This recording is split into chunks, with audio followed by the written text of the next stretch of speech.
Doug.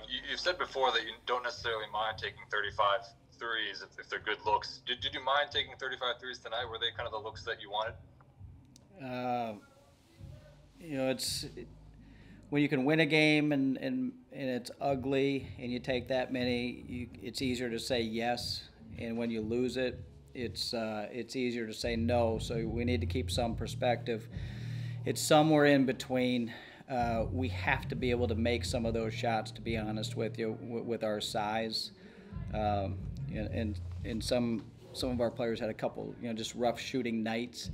We've talked about before is I do not like coming down and just swinging the ball around the perimeter and jacking up a three and having no shot at getting an offensive rebound. Not that that's our specialty by any means. We've got to work on that stuff. But I would say it's right in the middle, to be honest with you, with the amount of threes. It does suck the life out of you to miss that many in one and done possessions. When we really started competing, I thought we had, well, Danae Carter did a fantastic job of tipping some balls and keeping some alive, which allowed us to drive it against the zone, and that's probably what we need to do more and what we've been asking them to do. But it's a process, and I think and again, having these games back to back, we're going to learn pretty quick how to play this game. I was going to ask about the 2-3 zone. It seemed like the penetration wasn't there for much of the night for you guys. What did they kind of? I mean, I guess how did they make it difficult on you guys to kind of penetrate the lane, or was it more self-inflicted in some ways? Well, I think I read somewhere you were supposed to always compliment your opponent, and they did a really good job. And so that's not just coach talk. Those are hard-nosed kids that get on the glass and very athletic. But there were slots there that we just can't quite see to get into. Maya started getting into, Rakia started getting into some of them and creating some problems. We probably needed one more player to get some penetration in there and then and either kick it out or drop it off to a post player. Robbie, go ahead.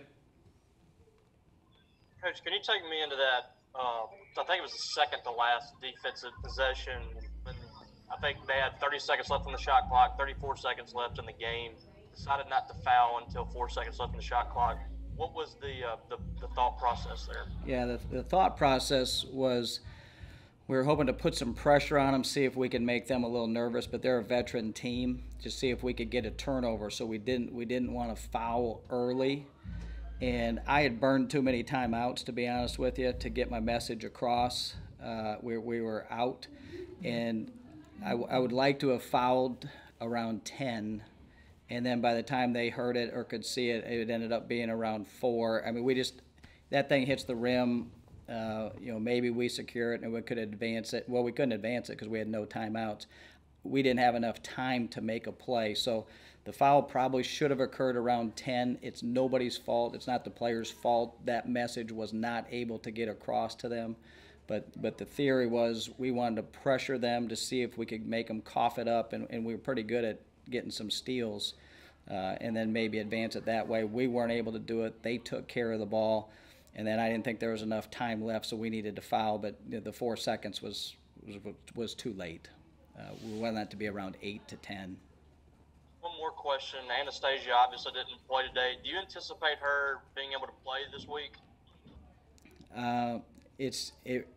When I say it's day to day, it's day to day, and I'm talking to the trainer constantly to see how she's progressing with everything. It looks like she is, but I don't have any more information right now than I did before the game. Stefan, go ahead. Doug, you alluded to it there with the timeouts, running out of them at the end. I mean, how tough was it today just to manage timeouts, substitutions, and all that when you're so shorthanded? Yeah, it's hard, and if we run out of timeouts, we run out of timeouts. Most of the time, games are lost before that. So being able to manage a game in burning some timeouts, I'm okay with that. there are some substitutions that we had to make, and all of a sudden you get a poked eye, you get a turned ankle, and a cut forehead, and there's nobody else out there, and we need to try to rest them when we can. It might be through timeouts. There was a lot of possessions that went up and down without that whistle blowing. Every game is different in how it's officiated, but we had to use them, and we're going to have to use them throughout the year and manage it the best we can. Courtney, go ahead.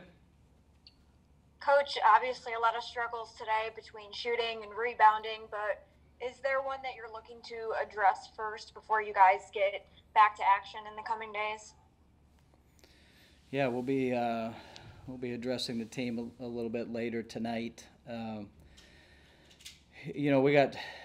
They were 25 for 65. We're 25 for 75. So we got 10 more shots on the rim. Now we shot a lot of threes. They crushed us on the rebounds.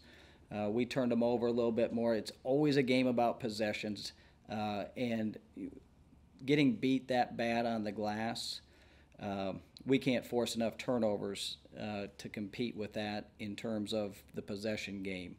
So, just as much as anything else, any details that are on a whiteboard or coach talk, it's the ability to stay together. It's the ability to grow as a team.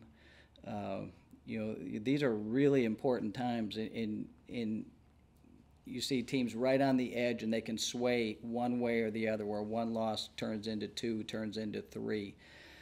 So we're going to be picking out a couple good things that we did. And again, Rakia helped put us on our back and got us back in that game. Danae Carter did a really good job. Maya's competing. We had some guys competing, during segments of that game. It's just that there was about a 3 or 4 minute span where we were all pretty disappointed with our loose ball, chasing them down, and they were just a little bit quicker than we were. And we got to limit that amount of time. So if we could have turned that into 2 minutes instead of 3 minutes, that's a big deal. But again, just trying to stay together, stay the course, for improvement and growing as a team is the most important thing that we can do right now.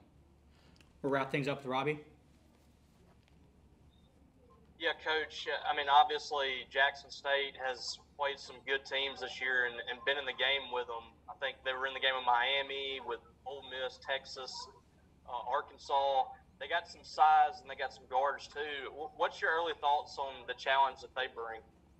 I thought Troy was great, and I think Jackson is unbelievable. The game I watched with Texas, they had Texas beat. They're that good. So they have some high major players playing for them right now, and they're playing well, and I think they have a lot of confidence. They played a lot of Power 5 teams.